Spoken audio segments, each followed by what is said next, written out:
are you just sent to prison for 10 years. Later that week, you sign up for prison's college education program. As you lay in your new bed looking at the bunk above you, you know that even though you're physically locked up, your mind is free.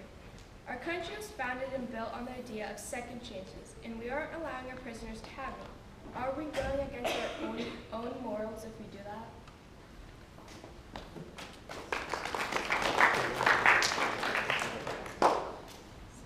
It's a human life, and education in prison will be treated as a rehab technique.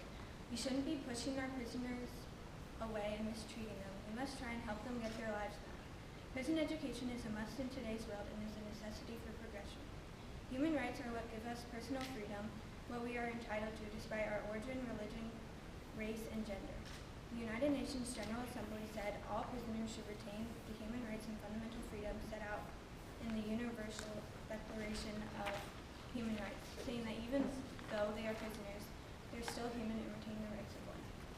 You might think that because they are a prisoner and committed a crime that they don't deserve a second chance, but no matter what you think, if a prisoner has a set time in jail and gets out with no education, they will be more likely to commit a crime because without a proper education, they can't get a good job. If they have a job because of their education, they would be less tempted to commit a crime because they don't want to lose their job.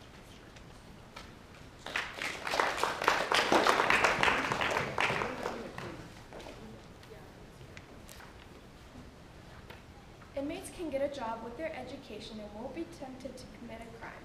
If prisoners got an education, they would be less likely to commit another crime when they got out. If they got out, they could possibly get another job. A prisoner who wishes to remain anonymous said, "We cannot imprison a person for many years without providing a avenue for change and expect that he or she returns among us. She or he will have changed. Indeed, will change have occurred, but certainly not how it was advised, for we will have created an envious, frustrated, delusional, pent-up, angry, and dehumanized individual who will certainly seek revenge." Now you might think that the prisoner's quote has nothing to do with the topic of education. But he actually makes a good point. Without a right of education, prisoners get fed up with being chewed up and spat out by the justice system.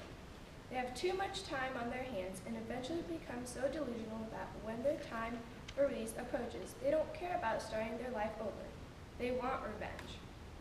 On the other hand, with education, prisoners are more likely to have something to look toward and focus on when they're frustrated. They will have a sense of purpose when they are released. Prisoners who got an education aren't the ones who are looking for violence and revenge. They're the ones looking for second chances, new and better lives.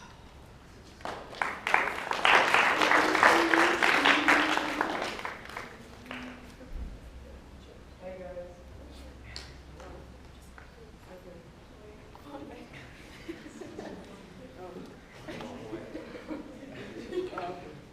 Inmates deserve to have a sort of freedom in their life. We can't take away all their personal rights just because they're in prison. As we said in the previous argument, education reduces recidivism by 43%. If prison education allows a sense of freedom and sanity, it helps reduce the amount of inmates going back into prison and follows and respects human rights. Then why aren't we funding this yet? To cite Sarah DeLone in the article, My Prison Education, even when bodies are locked up behind bars, minds can still breathe free. From the article, U.S. Catholic Magazine, not only were the women eager to learn, the program offered them